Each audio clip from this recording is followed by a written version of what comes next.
Ever since the rise of online booksellers such as Amazon and the invention of the ebook, the death of the neighborhood bookstore has been predicted, but not so fast. In our cover story report, independent bookstores are growing.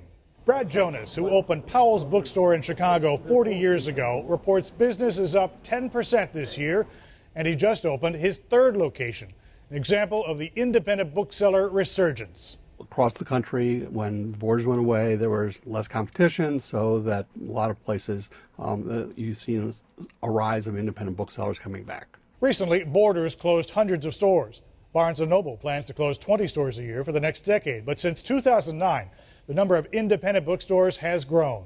Some say those big chain closures, ironically in anticipation of digital book competition, created a void that some blame for ebooks' relatively slow takeoff, with fewer places for shoppers to showroom, browsing in a store, but buying on the internet. I think people still want to touch books. They still want to go to places where there's a sense of community, there's a social atmosphere and aspect to book buying, a sense of discovery and opportunity that you can't get even with all the wonderful power of search that is through digital. Massey says reinvention is key to sustained business success, and Powell's just may be an example of that.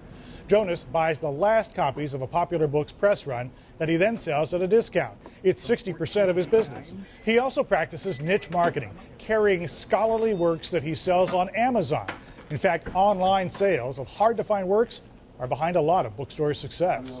As you're able to sell things online and you have the whole world as your oyster in a certain sense, you don't have to pay for the same sort of Main Street expense of rent that you did at one time. Jonas says his neighbor down the block, Chicago's oldest bookstore, sells on the internet to the extent that it closed its doors and plans to reopen in Indiana, where rents are cheaper.